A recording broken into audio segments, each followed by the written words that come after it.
एक घर में शाम के समय पिता अपने पुत्र को पिटाई लगा रहा था। उसी दौरान उस घर की नौकरानी उस घर के अंदर आ जाती है। जैसे वो वहां पर आकर उस पिटते हुए लड़के को देखती है तो उसे उस पर तरस आने लगता है, लेकिन जैसे ही वो पीटने वाले पिता का चेहरा देखती है तो एकदम से उसको बहुत ज़्यादा गुस्सा आता है और वह उस पर टूट पड़ती है। इसके बाद जब मालिक को पिटता हुआ उसकी पत्नी देखती है तो एकदम से वो भी लड़ाई के बीच में उतर आती है और नौकरानी को पिटाई लगाने लगती है। कौन थी ये नौकरानी और किस वजह से अपने मालिक पर उसने हाथ उठाया था, पूरी कहानी की सच्चाई जानने के लिए वीडियो को अंत तक जरूर देखें। केरल के कोलम जिले में एक सरकारी टीचर का ट्रांसफर होता है जो कि महिला थी और जिसका नाम था मीना। मीना के पति भी सरकारी नौकरी लगे हुए हैं और उनकी पोस्टिंग किसी और जिले में है। तो इसी वजह से जो मीना होती है अपने 3 बच्चों के साथ यहाँ पर एक किराए का मकान लेती है और वहाँ पर शिफ्ट हो जाती है। उसके पति ने उससे कहा था कि जब भी मुझे टाइम मिलेगा तो मैं आपके पास वहीं पर आ जाऊँगा और कोई भी कैसी भी दिक्कत नहीं है। मीना यहाँ पर आ गई थी, घर को सेटअप कर लिया था, लेकिन अब उसे अपने काम में मदद करने वाली एक महिला की जरूरत है,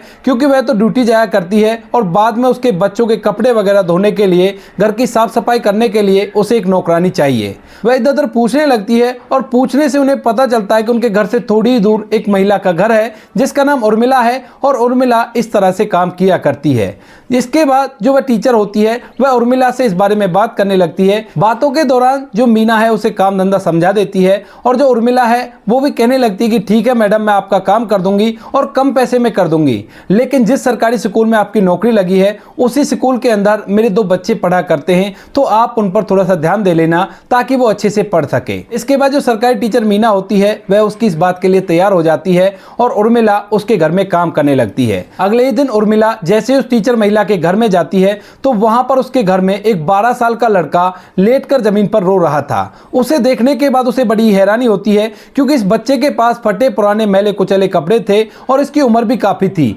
लेकिन ये इतनी बुरी तरह से घर के अंदर क्यों रह रहा है। इसके बाद जो उर्मिला होती है सीधा मीना मैडम के पास जाती है और उससे पूछने लगती है कि मैडम ये बच्चा कौन है और आपके घर में कितने सदस्य हैं। तो उसके बाद मीना उसे बताने लगती है कि मेरे घर में मेरे 3 बच्चे हैं, लेकिन ये 2 बच्चे मेरे हैं और ये जो एक लड़का जो जमीन पर पड़ा पड़ा रो रहा है ये मेरे पति का है। अब यह बात सुनकर उर्मिला को बड़ी हैरानी होती है और वह सोचने लगती है कि जब ये इनका बच्चा है तो ये इस हालत में कैसे है, जबकि उसके खुद के बच्चे जिन्हें वो बता रही थी उन्होंने अच्छे से कपड़े पहन रखे थे और वह स्कूल के लिए तैयार हो रहे थे। तो वो उससे पूछने लगती है कि मैडम ऐसा क्या चक्कर है जो इस बच्चे की इतनी बुरी हालत है, क्या ये पढ़ाई लिखाई नहीं किया करता। तो वो कह देती है कि नहीं, इसका पढ़ने में बिल्कुल भी मन नहीं लगता है, मैं इसे घर पर ही पढ़ाया करती हूँ और ये काम चोरी भी किया करता है, इसी वजह से ये रो रहा है। इस बात को सुनने के बाद उर्मिला को हैरानी तो होती है, लेकिन फिर वो सोचती है कि हो सकता है इनके घर का मामला है, बच्चे के अंदर कम दिमाग हो और इसी वजह से ऐसा हो रहा हो। इसके बाद जो मैडम होती है जिसका नाम मीना होता है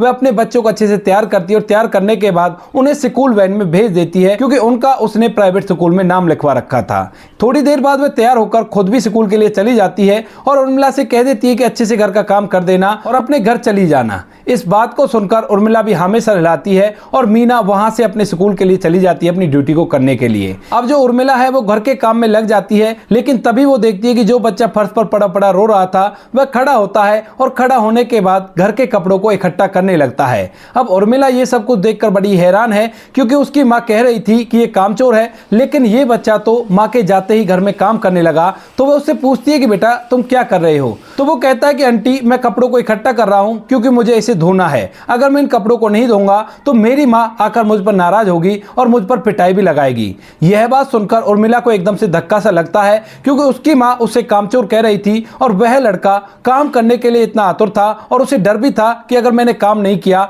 तो माँ आकर उसे डांटेगी। तो वो कहने लगती है कि बेटा कपड़ों को तू रहने दे, मैं अपने आप तेरे कपड़ों को साफ कर दूंगी, कोई भी दिक्कत नहीं है। लेकिन वह बच्चा मानता नहीं है और उन कपड़ों को ले जाने लगता है। इसके बाद उर्मिला उसके हाथ से कपड़ों को छीन लेती है और कहती है कि मैंने कहा है ना कि मैं अपने आप कर दूंगी, थोड़ी देर का काम है और उस काम को करने के बाद मैं तुम्हारे कपड़ों को भी साफ कर दूंगी, तो इन कपड़ों को तुम्हें धोने की जरूरत नहीं है। क्योंकि उर्मिला को उसकी हालत को देखकर उस पर तरस आ गया था और उसे पता भी चल गया था कि ये उसकी सौतेली माँ है और जरूर से इस पर अत्याचार किया करती होगी। इसके बाद वह बच्चा उन कपड़ों को तो छोड़ देता है और घर के अंदर से जूते चप्पलों को इकट्ठा करने लगता है और उन्हें बाहर ले जाकर आंगन में बैठकर साफ करने लगता है। इसके बाद उर्मिला अपना घर का छोटा मोटा काम निपटाती है और उसके बाद कपड़ों को धोकर अच्छी तरह से सुखा देती है। जब उर्मिला वहां से जाने वाली थी तो उसी दौरान वह लड़का जिसका नाम गणेश होता है और जिसकी उम्र 12 साल थी, वह उसके पास आता है और आंटी के सामने हाथ जोड़कर अपनी आंखों में आंसू लाकर कहने लगता है कि आंटी, आप ये बात कि आपने कपड़े धोए हैं मम्मी से मत कहना, वरना वो मुझ पर डांट लगाएगी और मुझे पिटाई भी खानी पड़ सकती है।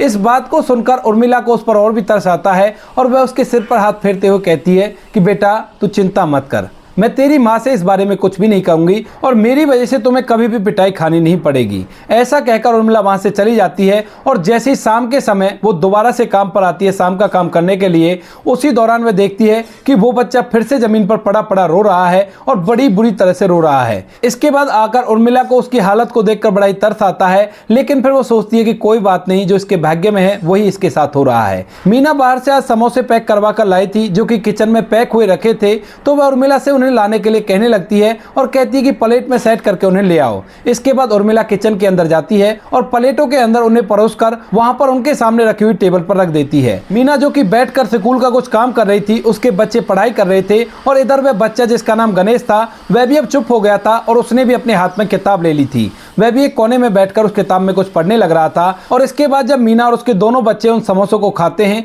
तो गणेश दूर से बैठकर उन्हें घूर घूर कर देख रहा था और मानो लग रहा था कि उसे भी इन समोसों को खाना है, लेकिन वो किसी मजबूरी के चलते इनसे कुछ कह नहीं पा रहा है। उर्मिला ये सब कुछ देख रही थी और उसे गणेश पर काफी ज्यादा तरस आता है, लेकिन वो फिलहाल कुछ भी नहीं कर सकती। इसके बाद मीना का जो छोटा लड़का होता है जिसकी उम्र 6 साल थी, वह उस समोसे को आधा खाकर छोड़ देता है और आगे खाने से मना कर देता है। अब मीना बार बार उसे खाने के लिए कहती है, लेकिन वो मना कर देता है और इसके बाद जो मीना होती है उस समोसे को खाने के लिए गणेश को दे देती है। गणेश एकदम से अपनी किताब को साइड में रखता है और आकर उस प्लेट में रखे समोसे को बड़े ही चाव से खाने लगता है। यह सब कुछ देखकर उर्मिला की आंखों में आंसू आ गए थे, क्योंकि उसे यह बात पता थी कि गणेश के ऊपर क्या बीत रही है और ऐसी भी क्या सौतेली माँ जो इतना जुल्म उसके ऊपर कर रही है। इसके बाद धीरे धीरे कुछ दिन और बीत जाते हैं और बीते दिनों में उर्मिला ने मीना से गणेश का ख्याल रखने के लिए कहा था, लेकिन इस बात को सुनने के बाद भी जो मीना है वो गणेश का ख्याल रखना तो दूर उस पर पिटाई लगा दिया करती है और कहा करती है कि तू नौकरानी से बतियाता है और वो मुझे आज तेरा ख्याल करने के लिए कह रही थी।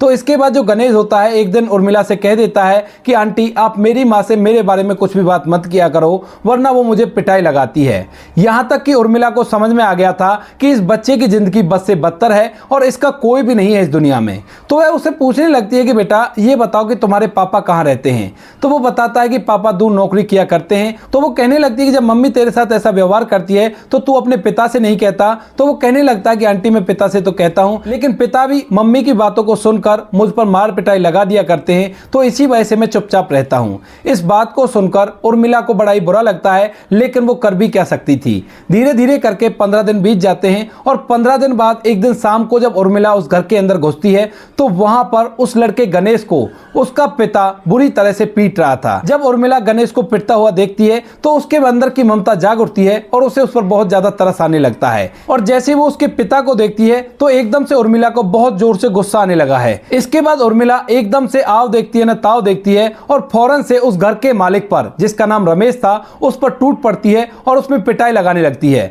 अब घर के अंदर जब मीना के पति को नौकरानी पीट रही थी तो एकदम से वो भी वहां पर आकर एंट्री लेती है और वहां पर आने के बाद उर्मिला को बालों से पकड़कर जमीन पर गिरा देती है। उसके बाद उर्मिला उन दोनों से कमजोर थी, लेकिन जैसे ही उस बच्चे की आंखों में आंसू देखती है और उसे पूरा मामला पता चल गया था कि ये बच्चा कौन है, तो एकदम से खड़ी होती है और खड़ी होने के बाद इस बार मीना पर भी हाथ उठा देती है। इधर जो रमेश होता है उसने जब उर्मिला का चेहरा देखा था वह भी एक कोने में चुपचाप खड़ा हो जाता है और अब यहां पर मीना और उर्मिला की लड़ाई हो रही थी। लड़ाई के दौरान उर्मिला मीना पर भारी पड़ रही थी, तभी वह बच्चा गणेश आता है और कहता है कि तुम मेरे माता पिता को क्यों पीट रही हो, आंटी दूर हट जाओ। इसके बाद जो उर्मिला होती है उसकी आंखों में आंसू थे, साथ में गुस्सा भी था। तो वो कहने लगती कि बेटा ये तेरे माता पिता नहीं है, अगर तेरे माता पिता होते तो तेरे साथ ऐसा बिल्कुल भी नहीं करते। असलियत में तू मेरा बेटा है और तू आज से मेरे साथ रहेगा। मैं तुम्हें इन जैसे दरिंदों के पास बिल्कुल भी नहीं रहने दूंगी। वो तो ऊपर वाले की सीधी निगाह है जो किसी न किसी तरह से मेरा तुझसे मुलाकात हो गई,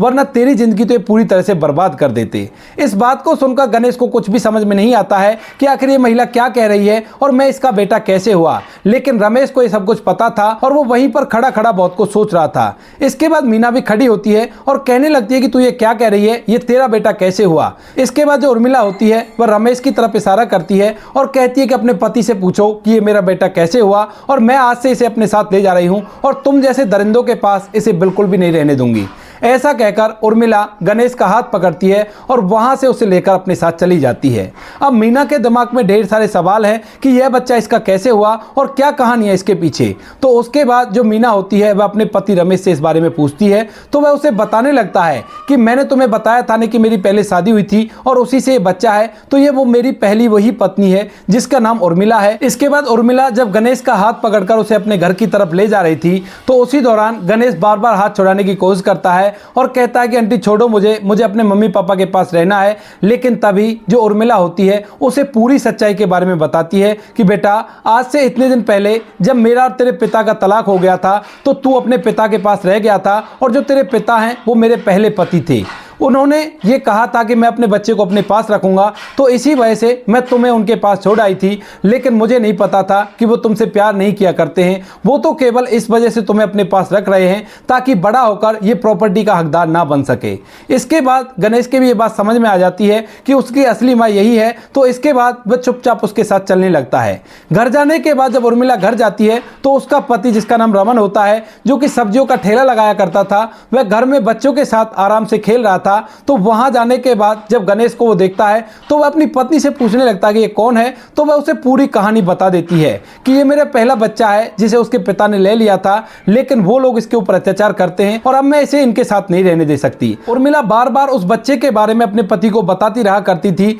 लेकिन आज जब ये पता चलता है कि उर्मिला का पहला ही बच्चा है तो उसके बाद उसका पति रमन भी उसे अपने साथ रखने के लिए तैयार हो जाता है और कहता है कि अगर तुम इसे पहले ही अपने साथ ले आती तो मैं इस बच्चे को अपने बच्चों की तरह प्यार देता और इसका बचपन पूरी तरह से बर्बाद नहीं हो पाता। इसके बाद रमन और उर्मिला दोनों उस बच्चे को अपने बच्चों की तरह रखते हैं और वहां पर अच्छी तरह से उनका समय व्यतीत होने लगता है। लेकिन तभी जो उर्मिला का पहला पति रमेश होता है उसे अब भी इस बात का डर है कि कहीं प्रॉपर्टी इसके नाम न चली जाए, तो इसी वजह से वह अपनी पत्नी के ऊपर कोर्ट केस कर देता है कि मेरे बच्चे को ले गई है और उसे मेरे पास छोड़ना चाहिए। इसके बाद जो उर्मिला होती है पुराने डॉक्यूमेंट्स को इकट्ठा करती है और साथ में उस बच्चे को लेकर कोर्ट में हाजिर हो जाती है और जज साहब के सामने बता देती है कि इस तरह से मेरा बच्चा है और ये लोग इस पर बहुत ज्यादा जुल्म किया करते थे। जब मैंने इनके घर में नौकरानी का काम किया था तो मैंने इस बच्चे के आंसू देखे हैं। वहीं पर जो जज साहब होते हैं उनके सामने कुछ सबूत भी आ जाते हैं, जैसे कि रमेश के जो और दो बच्चे हैं उनको प्राइवेट स्कूल में पढ़ाया जाता है, लेकिन इस गणेश का नाम उसकी मां के सरकारी स्कूल में लिखवा दिया गया था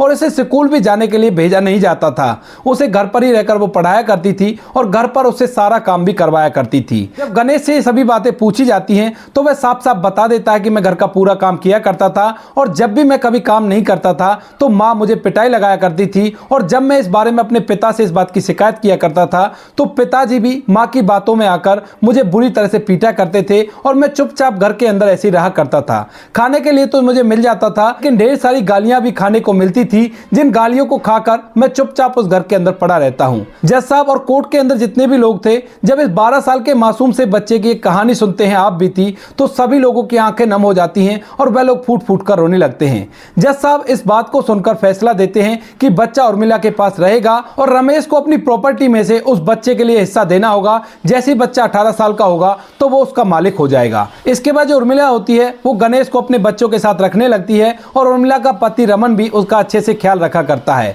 भले ही यहाँ पर संसाधनों की कमी हो, लेकिन उर्मिला अपने बच्चे को शिक्षा भी दिलाती है और उसे स्कूल में पढ़ने के लिए भी भेजती है। जब भी कभी वो घर के काम में हाथ बटाने के लिए कहा करता तो वह उससे मना कर दिया करती, कहती है कि बेटा अब तुझे पढ़ लेकर एक अच्छा इंसान बनना है ताकि तू इस समाज के अंदर अच्छी तरह से अपना जीवन व्यतीत कर सके। धीरे धीरे समय बीतता और समय के साथ साथ जैसे गणेश 18 साल का हो जाता है तो उसी दौरान उसके पिता की प्रॉपर्टी पर उसका तिहाई हिस्सा हो जाता है और वो पूरा के पूरा उसके नाम आ जाता है। गणेश ने अब तक अपनी स्कूली एजुकेशन कंप्लीट कर ली थी और उसके बाद वो ग्रेजुएशन में एडमिशन ले लेता है। अब जैसे समय 2025 का आता है तो 2025 में गणेश की भी सरकारी नौकरी लग गई है और उसके बाद वह अपने माता पिता यानी कि जो उर्मिला और रमन है उन दोनों को अच्छी तरह से रखा करता है और माता पिता भी अपने बच्चे को देखकर फूला नहीं समाते हैं। इधर जो रमेश होता है उनके दोनों बच्चे बड़े बड़े कॉलेजों में पढ़ रहे हैं और वह अपने पिता के साथ बिल्कुल भी तमीज से बात नहीं किया करते हैं। तो दोस्तों ये थी आज की कहानी, जहां पर एक सौतेली माँ ने अपने सौतेले बेटे के साथ इतना बुरा किया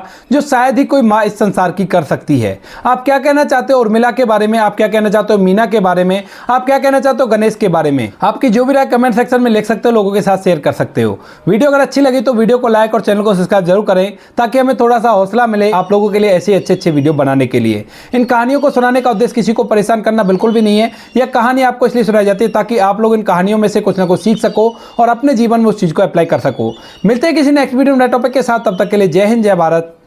जय हिंदुस्तान।